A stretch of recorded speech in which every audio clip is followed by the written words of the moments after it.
السلام علیکم عزیز طلباء طالبات، یہ ہمارا 10th کلاس کا اسلامیات کا 14واں لیکچر ہے، بلکہ 15واں، اور اس میں ہم جو ہے سورۃ الاحزاب کی آیت نمبر 53 تا 55 پڑھیں گے۔ پہلے اس کی تلاوت کر لیتے ہیں، اس کے بعد ہم اس کو دیکھتے ہیں۔ اعوذ باللہ من الشیطان الرجیم، بسم اللہ الرحمن الرحیم۔ يا أيها الذين آمنوا لا تدخلوا بيوت النبي إلا أن يؤذن لكم إلى طعام غير ناظرين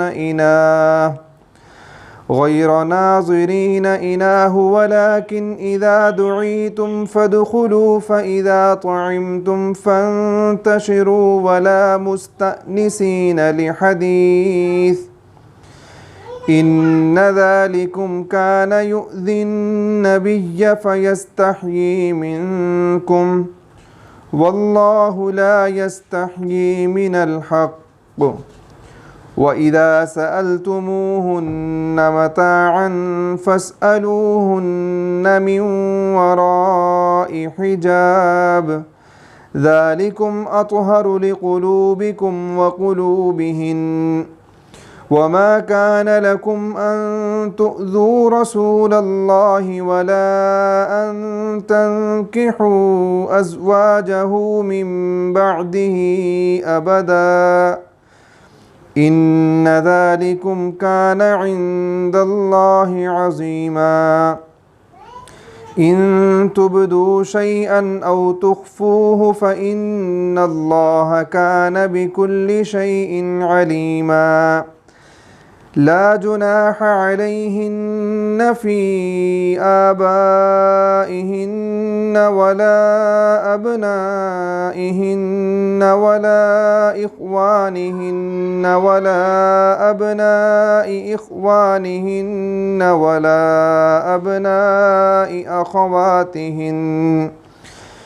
ولا أبناء أخواتهن ولا نسائهن ولا ما ملكت أيمانهن واتقين الله إن الله كان على كل شيء شهيدا صدق الله العظيم۔ یا ایھا الذین آمنوا، اے ایمان والو، لا تدخلوا بیوت النبی، تم نبی کریم صلی اللہ علیہ وسلم کے گھر میں داخل نہ ہو، ان کے گھروں میں داخل نہ ہو، الا ان یؤذن لکم الی طعام، مگر یہ کہ تمہیں جو ہے اجازت دی جائے کھانے کی طرف، اور غیر ناظرین اناہ، کہ کھانے کی اجازت دی جائے، اور اس کے غیر ناظرین اناہ کہ تم نہ انتظار کرنے والے ہو کھانا پکنے کا۔ دو چیزیں، پہلے فرمایا کہ لا تدخلوا بیوت النبی، تم نبی کریم صلی اللہ علیہ وسلم کے گھروں میں داخل نہ ہو مگر تمہیں اجازت دی جائے کھانے کی طرف، جب کھانے کے لیے بلایا جائے تو اس وقت تم جاؤ، اور غیر ناظرین اناہ، اور ایسا بھی نہ ہو کہ کھانے کے انتظار میں، کھانا پکنے کے انتظار میں تم بیٹھے رہو۔ یہ جب داخل ہونا بھی ہو، یعنی کہ جب نبی کریم صلی اللہ علیہ وسلم کی اجازت سے داخل ہونا ہے، اور دوسرا یہ کہ کھانا پکنے کا انتظار بھی نہ کرنا پڑے، بالکل کھانے کے وقت ہی پہنچا دے۔ ولیکن اذا دعیتم، اور لیکن جب تمہیں دعوت دی جائے تو فادخلوا، پس تم جاؤ، فاذا جو ہے داخل ہو، فاذا طعمتم، پس جب تم کھانا کھا لو تو فانتشروا، تم بکھر جاؤ، منتشر ہو جاؤ، اور اپنے اپنے جو ہے وہ ان کی جگہ پر چلے جاؤ، وہاں سے چلے جاؤ۔ ولا مستأنسین لحدیث، اور باتوں میں جی لگا کر، دل لگا کر نہ بیٹھو، باتیں وہاں پر کرنے نہ بیٹھ جاؤ۔ ان ذالکم، یہ کیوں فرمایا جا رہا ہے کہ ان ذالکم، کہ بے شک یہ بات کان یؤذی النبی، نبی کریم صلی اللہ علیہ وسلم کو ایذا دیتی ہے، تکلیف پہنچاتی ہے، فیستحیی منکم، لیکن وہ تم سے شرم کرتے ہیں، تمہیں کہتے نہیں ہیں زبان مبارک سے۔ واللہ لا یستحیی من الحق، اور اللہ پاک حق بات کو بتانے میں، حق بات کہنے میں شرم نہیں کرتا۔ وَإِذَا سَأَلْتُمُوهُنَّ، یہاں تک ایک بات ہوگی، یہاں دوسری بات، وَإِذَا سَأَلْتُمُوهُنَّ، اور جب تم سے جب تم سوال کرو نبی کریم صلی اللہ علیہ وسلم کی بیویوں سے، متاعن، کسی چیز کے بارے میں، جس طرح گھر کے اندر کوئی جانا پڑتا ہے، کوئی گھر سے کوئی چیز وغیرہ، جس طرح ہمارے گھر بھی کوئی مرد باہر آتا ہے تو عورت کو اندر سے جواب دینا پڑتا ہے، تو جب تم کوئی چیز مانگو، ان سے کوئی سوال کرو تو فاسألوہن من وراء حجاب، تو تم جو ہے ان سے سوال کرو، ان سے جو بات چیت جو ہے بات جو کرو تم من وراء حجاب، پردے کے پیچھے سے کرو. ذالکم اطہر، یہ جو عمل ہے اس طرح کرنا یہ تمہارے لیے، ذالکم اطہر لقلوبکم، یہ تمہارے دلوں کے لیے اور ان کے دلوں کے لیے بہت زیادہ پاکیزگی کی بات ہے، طہارت کی بات ہے. اور وما کان لکم ان تؤذوا رسول اللہ، اور وما کان لکم، اور تمہیں یہ بات جائز نہیں ہے، تمہارے لائق نہیں ہے، تمہیں اس بات کی اجازت نہیں ہے کہ ان تؤذوا رسول اللہ، کہ تم اذیت دو، تم تکلیف پہنچاؤ اللہ کے رسول کو، اللہ کے رسول کو تکلیف پہنچاؤ. اور نہ ہی تمہارے لیے یہ بات جائز ہے کہ ان تنکحوا ازواجہ، کہ نبی کریم صلی اللہ علیہ وسلم کی بیویوں سے تم نکاح کرو، من بعدہ، آپ صلی اللہ علیہ وسلم کی وصال کے بعد، ابداً، ہمیشہ، یعنی کبھی بھی تمہارے لیے یہ بات جائز نہیں ہے کہ تم ان سے جو ہے وہ نکاح کرو. ان ذالکم کان عند اللہ عظیما، بے شک یہ بات اللہ تعالیٰ کے ہاں بہت بڑا گناہ کا کام ہے، بہت بڑا جرم ہے. ان تبدو شیئا، اگر تم جو ہے کسی چیز کو ظاہر کرو، او تخفوہ، یا اس کو جو ہے چھپاؤ، فإن اللہ کان بکل شیء علیما، تو بس بے شک اللہ تعالیٰ تو ہر چیز سے باخبر ہے، ہر چیز کو خوب جاننے والا ہے. ان آیات کے اندر جو احکامات اللہ تعالیٰ نے بیان فرمائے ہیں، اس میں سب سے پہلے تو اس کا مخاطب جو ہیں وہ نبی کریم صلی اللہ علیہ وسلم کے جو گھر سے متعلق جو احکامات بتائے گئے ہیں نبی کریم صلی اللہ علیہ وسلم کے بارے میں ہیں. اور جو ہے جو کچھ باتیں ایسی ہیں جو باقی پوری امت کے لیے بھی ہیں. جو پہلی بات ارشاد فرمائے گی وہ ایسے، اس کو پہلے ہم پس منظر دیکھ لیتے ہیں کہ نبی کریم صلی اللہ علیہ وسلم کا نکاح ہوا حضرت زینب رضی اللہ عنہا سے. تو اور آپ نے جو ہے لوگوں کو دعوت دی، کھانے کے اوپر بلایا، اور جو مکان اس وقت جو ہے وہ سادگی کا زمانہ تھا، اور نبی کریم صلی اللہ علیہ وسلم ویسے بھی تکلفات کو اور دنیا کی چیزوں کو اور بڑے بڑے گھروں کو، پکے مکانات کو آپ جو ہے پسند نہیں فرماتے تھے. تو آپ کا گھر بہت چھوٹا سا تھا، تو اس کے اندر جو ہے اتنا اس میں جگہ نہیں تھی کہ الگ سے جو ہے جو کوئی بہت بڑا ہال ہو جہاں پر بٹھا کے کھانا کھلایا جائے. بس وہ جہاں پر وہ رہنے کا کمرہ جو تھا اسی کے اندر وہ لوگ آئے اور وہاں پر وہ بیٹھ کر کھانا کھا رہے تھے. اور اسی کمرے کے ایک کونے کے اندر حضرت زینب رضی اللہ عنہا دیوار کی طرف منہ کر کے بیٹھی ہوئی تھیں، اور جو ہے ان کا انتظار تھا کہ جیسے ہی جو ہے یہ لوگ کھانا کھا کے فارغ ہوں اور پھر جو ہے گھر کے معاملات وغیرہ جو ہیں دیکھے جائیں. اب وہ کھانا کھا کر جب وہ لوگ فارغ ہو گئے تو کھانا کھانے کے بعد بھی پھر جو ہے وہاں پر بیٹھے رہے اور بیٹھ کر باتیں کرنی شروع کر دی، جس طرح عام طور پہ عادت ہوتی ہے، ادھر کی بات ادھر کی بات. تو نبی کریم صلی اللہ علیہ وسلم انتظار فرما رہے ہیں، حضرت زینب بھی انتظار فرما رہی ہیں، اور وہ پردے کے اندر بیٹھی ہوئی ہیں. تو حتیٰ کہ انتظار کر کے نبی پاک صلی اللہ علیہ وسلم باہر تشریف لے گئے. تو حضرت انس رضی اللہ عنہ بچے تھے، اس وقت موجود تھے. تو وہ فرماتے ہیں کہ سارا میری آنکھوں دیکھا جو ہے واقعہ ہے، اور میں اس وقت جو ہے بالکل موجود تھا. پھر آپ باہر تشریف لے گئے، تھوڑے دیر بعد آپ دوبارہ اندر آئے، گھر کے اندر دوبارہ آئے، اور پھر دیکھا تو پھر لوگوں نے محسوس کیا کہ نبی پاک صلی اللہ علیہ وسلم شاید انتظار کر رہے ہیں کہ ہمارے جانے کا. تو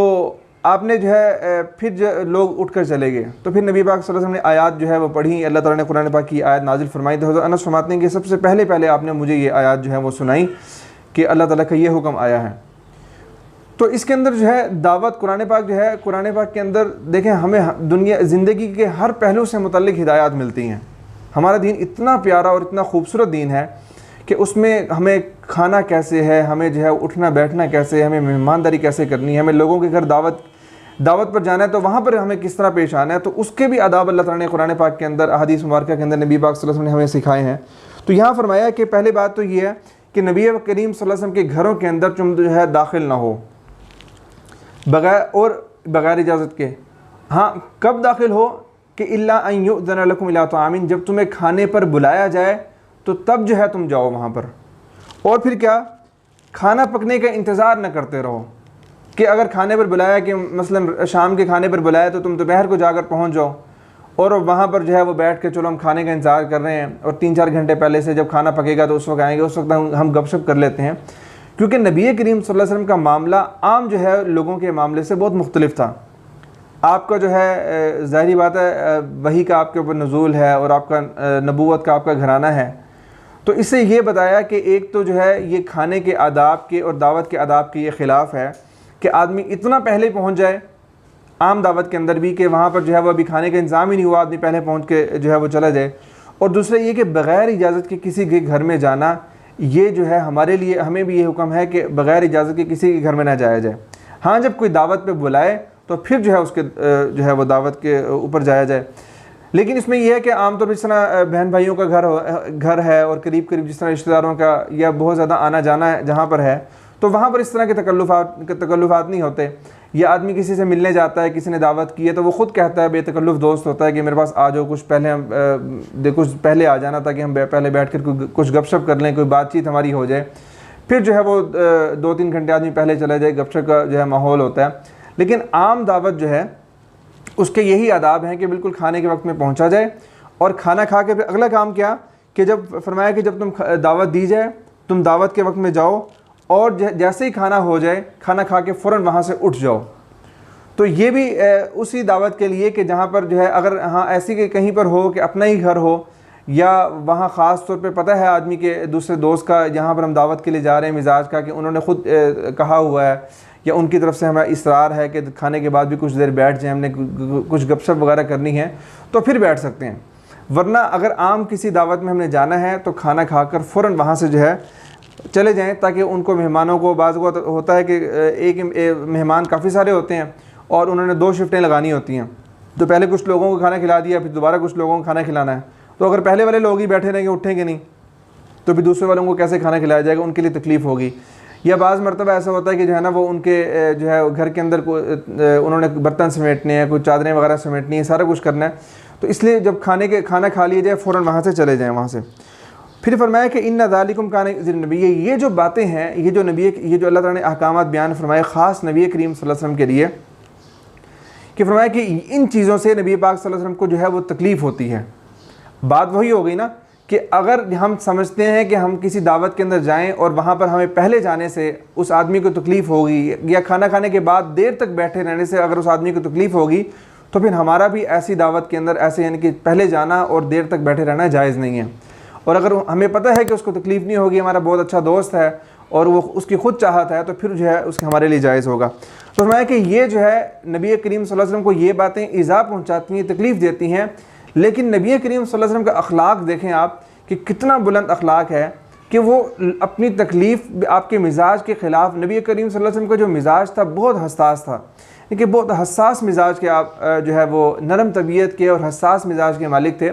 لیکن اس کے ساتھ ساتھ آپ کا اخلاق اتنا بلند تھا کہ آپ کسی کی دل آزاری بھی نہیں کرنا چاہتے تھے کہ آپ کے زبان مبارک سے یا آپ کے کسی رویے سے کسی کی دل آزاری ہو. تو اللہ پاک فرما رہے ہیں کہ نبی پاک صلی اللہ علیہ وسلم تو تم سے حیا کرتے ہیں, شرم کرتے ہیں کہ تمہاری دل آزاری نہ ہو, کہ تمہیں زبان سے نہیں کہتے بھی کھانا کھا لیے چلے جاؤ. لیکن اللہ پاک فرما رہے ہیں کہ اللہ کسی بات سے شرم نہیں کرتا, اللہ نے جو حق بات ہے وہ بیان کرنی ہے, کھل کر بیان کرنی ہے. یہاں تک ایک بات ہو گئی. اور دوسری بات یہ ہمارا دوسرا جو سوال ہے اس کا بھی ہے کہ رسول اکرم صلی اللہ علیہ وسلم کے ہاں کھانے کی دعوت پر آنے والوں کو کن آداب کی تعلیم دی گئی ہے. پہلی چیز اس میں کہ بغیر اجازت کے نہ جایا جائے, جب کھانے کی اجازت دی جائے, جب کھانے کی دعوت پہ بلایا جائے تب جو ہے وہاں پر جایا جائے, اور جو ہے وہ کھانے کے وقت بالکل کھانے کے وقت پہنچا جائے, اتنا نہ ہو کہ کھانے کے انتظار میں بہت دیر بیٹھنا پڑے. اور تیسری بات جب کھانا کھا لیا جائے تو وہاں سے فوراً اٹھ جائیں, وہاں پر باتیں نہ کرنے لگ جائیں. اور جو دوسرا جو ہمیں یہاں پر ادب سکھایا مسلمانوں کو, وہ فرمایا کہ وَإِذَا سَأَلْتُمُوهُنَّ مَتَاعًا, یہ نبی کریم صلی اللہ علیہ وسلم کے گھر والوں کے بارے میں بتایا, اور جو ہے اور پوری امت مسلمہ کے لیے بھی یہی حکم ہے کہ گھر کے اندر اگر کسی سے کوئی چیز مانگنی پڑ جاتی ہے, فرمایا کہ اگر جو ہے تم نے نبی کریم صلی اللہ علیہ وسلم کے ازواج جو ہیں آپ کی بیویاں ہیں ان سے کوئی چیز مانگنی ہے, آپ گھر کے اندر کوئی مرد موجود نہیں ہے, دروازہ کھٹکھٹا کر اور جو ہے کوئی چیز وغیرہ کچھ مانگنی ہے, تو فَاسْأَلُوهُنَّ مِنْ وَرَاءِ حِجَاب, تو پردے کے پیچھے سے سوال کرو. پہلے زمانے کے اندر پردے ہوتے تھے, تو اس کا مطلب یہ نہیں کہ بھئی جو ہے وہ بس پردہ اٹھا کے اندر جھانک کر پھر پوچھ لیا کہ فلان چیز ہے.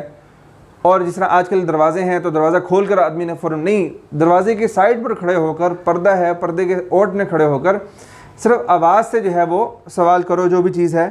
جو ہے وہ اس میں جو ہے وہ بات کرو. کیوں؟ فرمایا کہ ذالکم اطہر لقلوبکم وقلوبہن, یہ بات تمہارے لیے زیادہ پاکیزگی ہے, تمہارے دلوں کے لیے پاکیزگی والی بات ہے, اور نبی کریم صلی اللہ علیہ وسلم کی ازواج کے لیے کہ دلوں کے لیے زیادہ پاکیزگی کی بات ہے.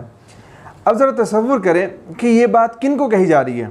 اس کے سب سے پہلے جو مخاطب ہیں وہ کون ہیں؟ وہ صحابہ کرام رضوان اللہ تعالیٰ علیہم اجمعین ہیں. اور نبی کریم صلی اللہ علیہ وسلم کی گھر والیوں کے بارے میں بات کہی جا رہی ہے جو آپ کی بیویاں ہیں. اب پوری امت کے اندر سب سے بہترین لوگ نبی کریم صلی اللہ علیہ وسلم کے گھر والے ہیں اور صحابہ کرام رضوان اللہ تعالیٰ علیہم اجمعین ہیں۔ جب اللہ پاک فرما رہے ہیں کہ یہ بات کہ جب تم ان سے پردے کے اندر رہ کر بات کرو، ان سے آمنے سامنے ان سے گفتگو نہ کرو کسی بھی خاتون سے، تو اللہ پاک فرما رہے ہیں کہ یہ بات تمہارے دلوں کے لیے اور نبی کریم صلی اللہ علیہ وسلم کی گھر والیوں کی، ان کی بیویوں کے دلوں کے لیے زیادہ پاکیزگی کی بات ہے۔ تو اب ہم تصور کریں کہ ہمیں اس کے اوپر کتنا زیادہ عمل کرنے کی ضرورت ہے۔ کیا ان کے دل جو ہے وہ کتنے زیادہ اللہ تعالیٰ کی معرفت کے اندر ڈوبے ہوئے تھے اور نبی کریم صلی اللہ علیہ وسلم کے اوپر وحی کو نازل ہوتا دیکھتے تھے، قرآن پاک کو اپنے سینوں میں محفوظ کرتے تھے، ان کے دل کتنے پاکیزہ تھے۔ لیکن اس کے باوجود اللہ پاک فرما رہے ہیں کہ نہیں، تم جو ہے اس پر عمل کرو، تاکہ تمہارے دل کے اندر، شیطان تو ہر وقت ساتھ لگا ہوا ہے، شیطان کہیں نہ کہیں سے کوئی بات ڈال دیتا ہے انسان کے دل میں، تاکہ شیطان بھی کوئی بات اس طرح نہ ڈالے، تم خود ہی اتنی احتیاط کرو۔ اور فرمایا کہ وما کان لکم ان تؤذوا رسول اللہ، آگے دو حکم دیے، تمہارے لیے یہ بات بالکل جائز نہیں ہے کہ تم اللہ کے رسول کو جو ہے وہ تکلیف دو، ان کو ایذا پہنچاؤ، اور نہ ہی تمہارے لیے یہ بات جائز ہے کہ تم جو ہے ان کی ازواج سے ان کے بعد، نبی کریم صلی اللہ علیہ وسلم کے بعد نکاح کرو۔ کہ ہم نے پچھلی آیت کے اندر ہم نے پڑھا تھا کہ نبی کریم صلی اللہ علیہ وسلم کی جو ازواج ہیں وہ امت کی جو ہے مومنین کی جو ہیں وہ مائیں ہیں، اس لیے ہم کہتے ہیں ام المؤمنین حضرت خدیجہ رضی اللہ عنہا،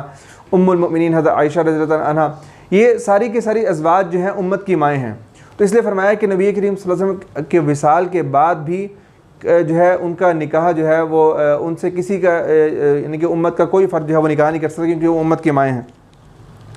اور میں کہ ان ذالکم کان عند اللہ عظیما، کہ اللہ تعالیٰ کے رسول کو تکلیف پہنچانا اور یہ دوسرا کہ ان کے ساتھ اگر نکاح کا جو ہے ارادہ کرنا، یہ بہت اللہ تعالیٰ کے نزدیک بہت بڑا جرم ہے۔ پھر فرمایا کہ ان تبدو شیئا، اگر تم کسی بات کو ظاہر کرو یا پوشیدہ کرو، اگر تمہارے دل کے اندر کوئی بات آ جاتی ہے، کوئی دل کے اندر غلط وسوسہ بھی آ جاتا ہے، یہ دیکھیں سارے احکامات، دیکھیں ایسے احکامات ہیں کہ جو خاص جو ہے نبی کریم صلی اللہ علیہ وسلم کے گھر والوں سے متعلق احکامات ہیں، اور پھر خواتین سے متعلق کہ انسان کو جب یہ ایک بات ہمیشہ ذہن میں رکھا کریں کہ شیطان کو جب اللہ تعالیٰ نے نکالا تھا اپنے دربار سے، تو اس نے ایک قسم کھائی تھی، اور اللہ تعالیٰ کی قسم کھا کے اس نے کہا تھا کہ یا اللہ میں تیری قسم کھاتا ہوں کہ میں تیرے جتنے بندے ہیں ان سب کو میں گمراہ کروں گا۔ اور پھر اللہ پاک نے بھی قسم کھائی تھی کہ میں جو تیرے جو ہے باتوں کے اندر آ جائیں گے میں ان سب کو جو ہے وہ جہنم کے اندر ڈال دوں گا، جہنم کو ان سے بھر دوں گا۔ تو شیطان کا وسوسہ اور شیطان کی کوشش ہر وقت ہمارے ساتھ لگی رہتی ہے، ہم کسی وقت بھی جو ہے اس سے جو ہے وہ نہیں ہو سکتے کہ ہر وقت ہمارے ساتھ ہے۔ ہم نے خود اس سے گناہوں سے اور دل کے وسوسوں سے، برے خیالات سے بچنے کی کوشش کرنی ہے۔ تو اللہ فرماتے ہیں کہ اگر تمہارے دل کے اندر کوئی خیالات پیدا ہوتے ہیں اور تم زبان سے اس کو ظاہر نہیں بھی کرتے، تو یاد رکھو کہ جو چیز تم ظاہر کرتے ہو اس کو بھی اللہ تعالیٰ جانتے ہیں، جس چیز کو تم پوشیدہ رکھتے ہو اس سے بھی اللہ تعالیٰ بہت زیادہ باخبر ہیں۔ تو اس لیے انسان کو اپنے خیالات کے اوپر بھی دیکھنا چاہیے کہ میں کس طرح کی سوچتا ہوں، میں چلتے پھرتے اٹھتے بیٹھتے میں کس طرح کی گندے خیالات تو نہیں سوچتا رہتا۔ ایک ایک خیالات کا آ جانا،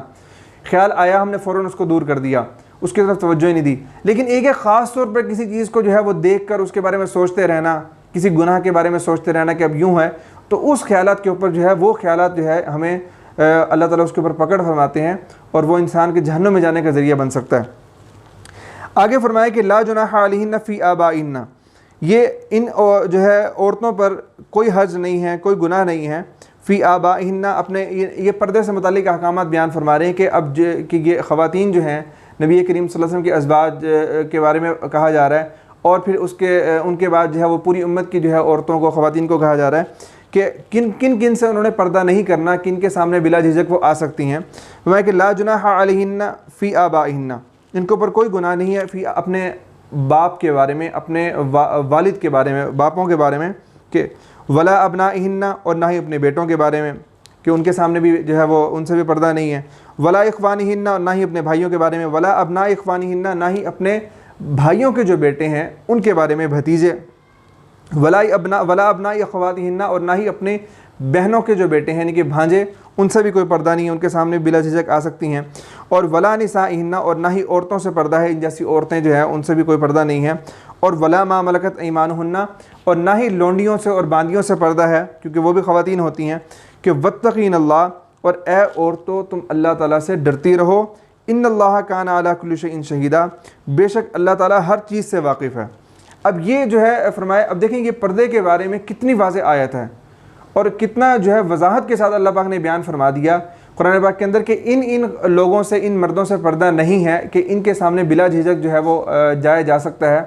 اور جو ہے ان کے علاوہ جو ہیں پھر ان کے بارے میں جو ہے اگلی آیات وہ تفصیل سے اس کے اوپر انشاءاللہ ہم پردے کے بارے میں ڈسکس کریں کہ اس کی کیا حیثیت ہے، اور اللہ تعالیٰ نے کتنی بڑی ایک چیز ہمارے ذمہ لگائی ہے، اور یہ کوئی بوجھ نہیں ہے بلکہ اعزاز کی بات ہے، تو انشاءاللہ تفصیل سے اس میں پڑھیں گے۔ تو یہاں تک یہ اللہ پاک نے اس آیت میں یہ فرمایا کہ کن لوگوں کے سامنے بلا جھجک آیا جا سکتا ہے، ان سے کسی قسم کی پردے کی ضرورت نہیں ہے۔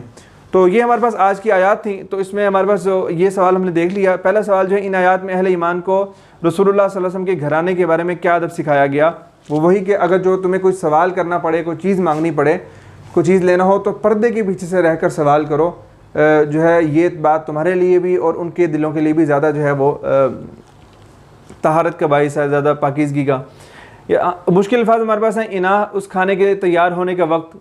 طعیم تم نے کھانا کھا لیا، یؤذی وہ ایذا دیتا ہے، دعی تمہیں بلایا جائے، انتشروا تم منتشر ہو جاؤ، یعنی کہ بکھر جاؤ، کھانا کھا لی تو ادھر ادھر چلے جاؤ، بس اپنے گھروں میں چلے جاؤ، مستأنسین جی لگاتے ہوئے، یستحیی وہ شرماتا ہے، کہ واللہ اللہ لا یستحیی کہ اللہ تعالیٰ جو ہے وہ نہیں شرماتا حق بات کرنے سے۔ تو یہ ہمارا آج کا لیکچر تھا، انشاءاللہ نیکسٹ جو ہے ہم اگلے لیکچر کے اندر پڑھیں گے۔ بہت شکریہ۔